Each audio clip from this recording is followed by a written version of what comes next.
Hey, good afternoon, everyone. My name is Matt Little. I work for FEMA. Thanks for joining us today for this Facebook Live broadcast about improving your financial future. We've got some experts with us here today who are going to tell you all about saving, budgeting, insurance, and all the things you need to do to improve that financial future. Please engage with us throughout this Facebook Live, either using the hashtag FinancialFuture2018 or by asking a question right here on this broadcast. Well, I want to get to my panelists here, but I first need to tell you that the viewpoints expressed today are not necessarily the viewpoints of FEMA. First, I have with me Paul Huang from FEMA. Welcome, Paul. Hi. I've also got Kent Sneed with me from Junior Achievement of Greater Washington. Welcome, Kent. Thanks for having me. I've got Madeline Daniels with me, who's coming to us from America Saves. Thanks for joining us. Hi, thanks for having me here. Great, thank you for joining us. And I also have Terry Ames, who's coming to us from the Housing and Urban Development here in Washington, D.C. Thank you. Thanks for having me. Oh, we're so glad to have all of you joining us. Now, recently we found some data that said that 44% of Americans can't cover an emergency of $400 or more without selling something or borrowing money. Does that surprise you? Terry, what do you think?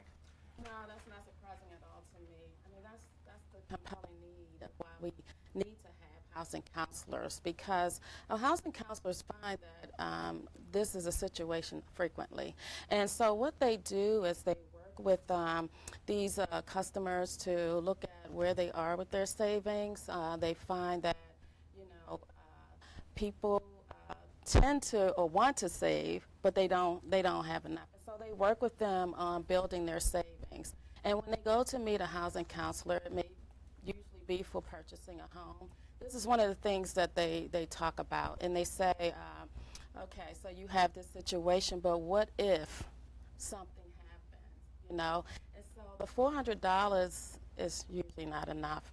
Right. They may prepare them for mortgages, taxes, and insurance, but they also look at to prepare them for, the maintenance and what happens if they need window replacements or if the heat pump goes up. So the $400 is just not surprising at all. And we look to our housing counselors to work with the clients when they working to purchase or save up.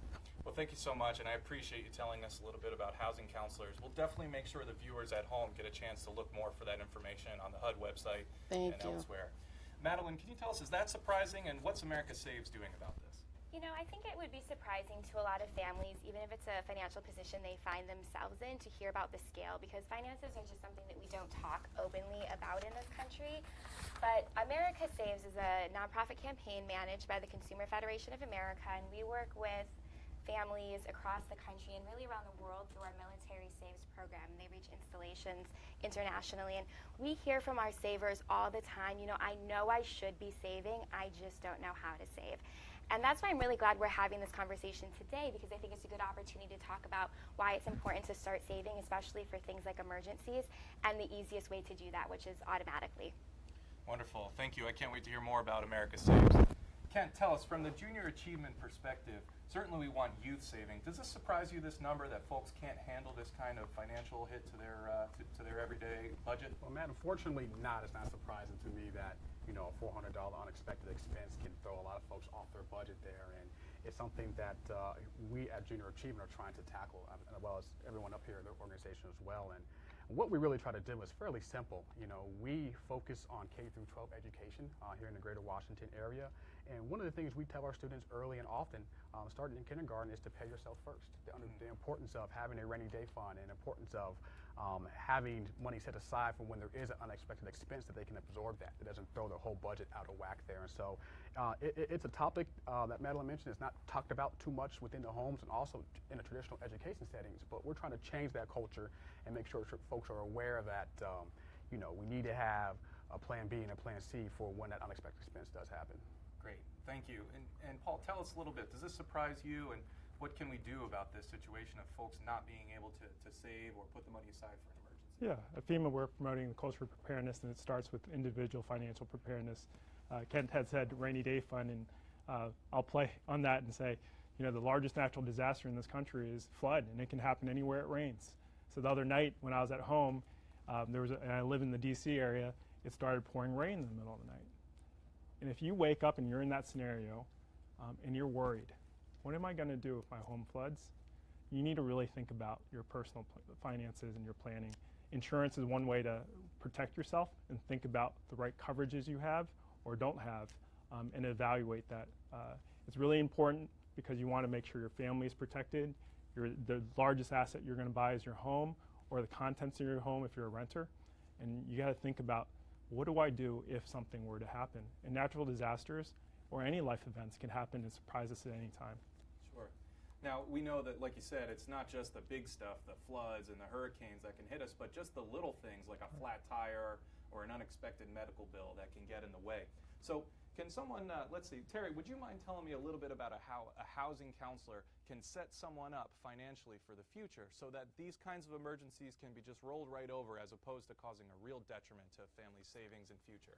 Absolutely. So well, let me back up a little bit. So the Office of Housing Counseling in HUD, we basically approve and support a network of housing counseling agencies who work individually with clients for whatever purposes they may seek out assistance. That may be for purchasing, that may be for renting, even homelessness, and of course disaster recovery, as Paul just mentioned. When they are helping them to prepare or go for savings or whatever the situation may be financially, they do an affordability analysis. You know, that's one of the first things they do, to develop a budget, to make sure that they are looking at their savings, they're looking at what they have ready, looking at their spending habits, and just working with them to, you know, go and decide on which direction they need to take. And so our counselors basically create an action plan, and they go step by step with the individual that's sitting there with them or talking with them over the phone and helping them to set a goal. That's such a great resource. Where can someone go to learn more about that particular program? They can go to our website, and our website will be located in the comment section following the broadcast.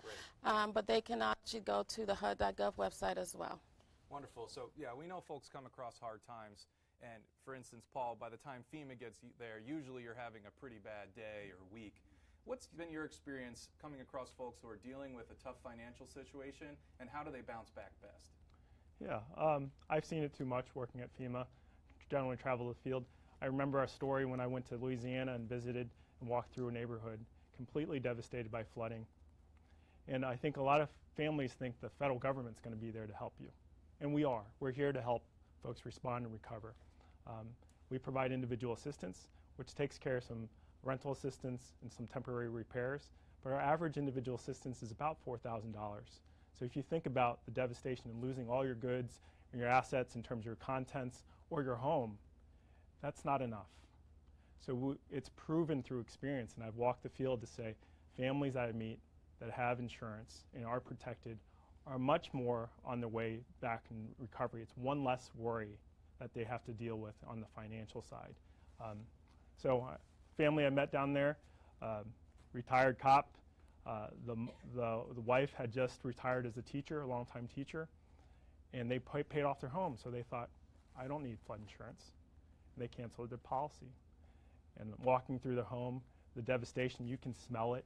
It's 2 feet of water in their home. They've lost everything. And they're crying, what do I do? So don't put yourself and your family in those situations. They're unplanned, but I think we can be more proactive and bring that forward and say, let's think about the protections I need for my family and my assets. Great. So for those of you following online, and certainly please try and share this with your friends and neighbors so that they have a chance to learn a little bit more about financial preparedness from this broadcast here. For those of you that are following, it sounds like insurance is an incredibly important part of that solution for building a better financial future. It also sounds like there's some coaches out there who can help you get started on this process. But Kent, tell us a little bit about the education aspect. If you had to pick a few things to really get people started thinking about saving and budgeting and planning, where should they do that? How should they get started? I think we want to do it at an early stage, and meaning bring it into education in the K through 12 arena. And that's what we've done here at Junior Achievement. We have a fabulous program for middle school students called Finance Park. And Finance Park is a fabulous program that we have in partnership here in the DC metropolitan region here with Fairfax County Public Schools, Prince George's County Public Schools, and soon to be Montgomery County Public Schools, where essentially we teach the financial literacy educational mandate for each middle school student that goes to those public schools. And we actually go into the classroom and work with the students and teach them 14 hours with a basic financial curriculum education. And then the fun part happens when we actually bus them to one of our 3 financial literacy educations here in the DC region, where essentially what they get to do is become an adult for the day. We give them a tablet, they get a career, they get a credit score, they get a savings, they get a family and financial obligations. And their job is to essentially go through the day, learn about all the various line items in an adult budget, to build their budget, and then to balance before they leave. And it's a 4-hour experience, and it's just, the experience is second to none. It really changes the perspective of a lot of our students when it comes to how to manage the family's household income there. And a lot of our students are really open their eyes to understand what their parents are doing on a monthly basis and just how hard it is to manage a household budget. That's what you hear from them, is it's kind of an eye-opening experience? Kind of an eye-opening experience, and there's a couple of takeaways they always come from. They always say, and essentially is that they have a new appreciation for their parents and keeping a roof over their head. And those who go through the simulation who do have children, they always are surprised about how much childcare costs and things of that nature as well. So we're just trying to open their eyes to all of the things that they're going to be taken care of when they're adult, when they have their own household and their own family to take care of. Sounds like a great program for youth, but I might need to stop by and go through that just to make sure that I'm Absolutely. all in order. Madeline, tell us, why is it so tough for people to save? What are you hearing from those that participate in America Saves? What are the hurdles that keep people from planning their financial future? You know, I think finances are really tough because there are a lot of things that are outside of our control. So for a lot of Americans, they're contractors. Maybe they work in the gig economy, so their income is going to be changed week to week or month to month. But there's always the emergencies pop up, whether that's a natural disaster or you're out of work for a week because of an illness, or for my family right now, it's a flat tire on my fiance's car. And those emergencies do pop up, and they will pop up. And the difference in what keeps families financially afloat or not is the existence of a rainy day fund. It often comes down to whether or not you have that rainy day fund. And so that's a modest amount of money. It can be as little as $500. It's in a separate savings account from your checking account that you can access only in times of an emergency. And it's so important that research has found that low-income families are actually have better financial well-being than families that earn a lot more if they have an emergency fund. Amazing. That's really great to hear. And for those participating at home, again, the hashtag we want to use throughout this month is hashtag FinancialFuture2018. So please feel free to continue this conversation as we move forward. I love hearing about this way to start saving now and incrementally build it into your budget so you're not even noticing as you're taking out a few dollars every pay period, so that when that emergency comes, whether it's a flat tire or something worse, you're ready to go. But Paul, I wanted to ask you, I mean, I have insurance. I've got insurance on my car. I've got homeowner's insurance. It comes out with my monthly statement every time that I pay my mortgage bill. So why would I even need to consider something additional above and beyond that? Or maybe a question back. When's the last time you actually reviewed your policy? Geez, let's see. Probably when it was purchased about 7 years ago. I'd encourage you guys to do it, because if I wasn't in this job, I don't think I would normally do that. But a part of financial planning is to understand, hey, what do I have in terms of coverage? And you actually might find that you have too much. You're covering something that you don't need, or you might find out that you're underinsured. And we do see about 3/4 of this country, in terms of households, are underinsured by over 20%. So homeowners insurance. Folks think that, hey, it covers everything, right? Protects my home. It actually doesn't cover flood. So floodwaters coming into the house is generally not covered. And that's true with renters insurance. That's why we have the National Flood Insurance Program, which I'm a part of. We provide that flood cover. There are private entities that are beginning to provide that flood insurance cover as well, but it is generally not covered. So if a hurricane comes and the wind blows off your roof, that's covered. But if a storm surge comes in and the water comes into your home, those damages would not be generally covered in your homeowner's insurance without a flood insurance policy. And Paul, tell us about renters. We know many Americans are renting, whether they're getting to a new location, whether they've been in that location for a long time, they're in someone else's property. Can they be covered for flood insurance or for other hazards that come along? Yeah, it's something that we often don't think about, but when I started right out of school, I rented as well. And all my assets were in my shoes, my sofa, my clothes, the area rug that I bought. And to replace all that would be really hard. And 2 inches of water, an inch of water could cause $25,000 of damage. And we've seen that. And if you're not covered from a renter's perspective, you have to replace those goods or have to be selective about what do I really need. So renter's insurance is really important. We do contents only in the National Flood Insurance Program, but homeowners programs as well. Homeowners insurance, renter's insurance, contents only insurance, theft insurance. These are things that you should really consider and make a conscious choice, right? Make a conscious choice in your planning. Get coaches, talk to folks that can help you through that. Best way is to reach out to your agent. They will help communicate and understand it if you don't want to dust off your own policy and read it. Right. All right? Yeah, appreciate that. And I heard loud and clear from you, best thing to do would be to call your insurance agent and learn a little bit more about your policy. Who else has one of those easy, quick tips, things that people can do now that we're past tax day to continue to build their financial future? Who can share something with the group here? Sure, I'll share something. I wanted to go back to what Madeline talked about was when something happens. And I call it the Life Happens Fund, which is a little bit different really than emergency in a way, because with emergency I think of if you lose your income, you get sick or whatever. But life happens is, when life happens. And sometimes it's, young people, going back to what you said, my son participated in a similar environment at the First Baptist Church of Glenarden. And they were surprised, really, at what happens. And they were given that situation, given the income and all of that. And just, one situation is where they had a roommate. And the roommate decided to leave. So what do you do to cover the rent? And they were like, oh, what? So these type of classes are important, but I wanted to say when people don't always think about life happens, especially sometimes when they're going to purchase or rent. They're just thinking about the mortgage and the taxes and insurance because that's what they hear all the time, or the rent alone. But,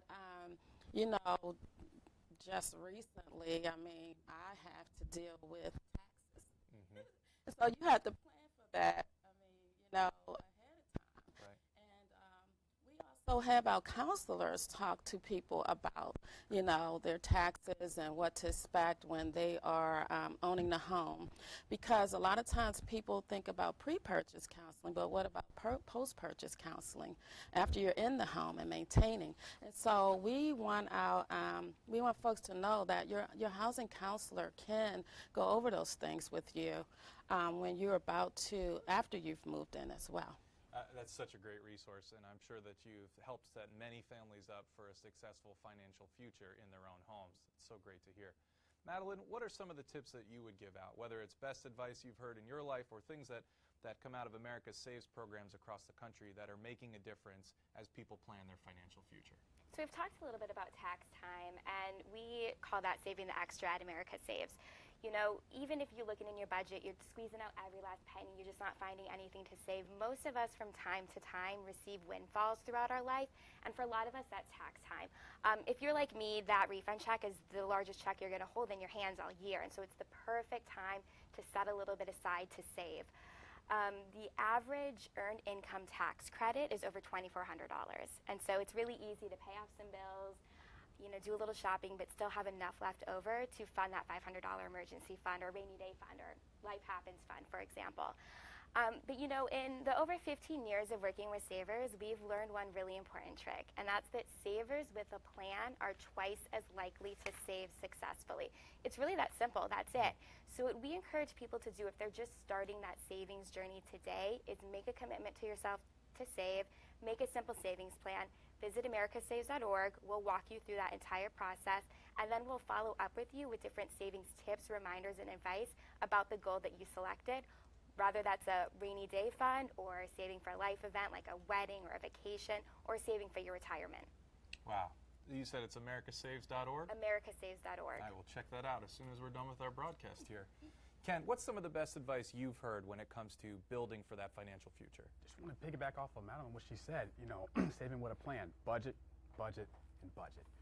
We try to instill in our young folks the power of budgeting, knowing where your money's going, knowing what you're spending it on, and having some life-term financial goals so you can work towards that as well. And so, it's up to them of where they want to allocate their funds, but they need to have a good grasp and understanding of where your money is going so you can take care of yourself in an event of an emergency, or if you do want to purchase a home or have a family one day. And so it's just making sure they're organized, understand the concept, and know how to build and effectively balance their budget. Wonderful. So we're almost out of time here. Again, I want to encourage you to put your questions down in the Facebook Live comment area so that we can get to those. At the close of our broadcast, we will go back down there and try and answer as many of those as possible, and we'll offer some of these links to the great resources that you've heard about today.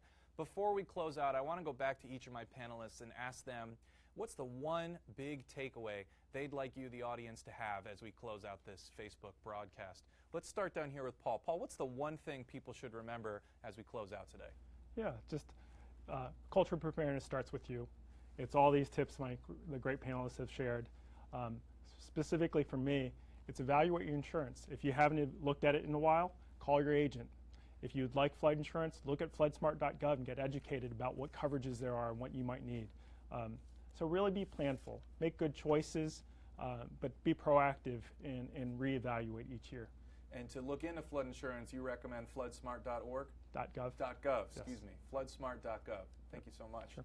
Great. And Kent, tell us, from Junior Achievement of Greater Washington's perspective, what's the one thing you want audience members to take away from this conversation? The one thing that I want audience to take away from this conversation is that you're never too young to talk about building a budget and saving and financial literacy. And you don't have to be an adult to really start to learn the different concepts of financial literacy. And so have the conversation with your children early and often, because it will prove to be beneficial down the road if they have a good grasp on how to manage their money effectively. And where would you recommend we go to find more resources about talking to kids and young people about building a financial future? Absolutely. I would recommend that folks take a look on our website, www.myja.org,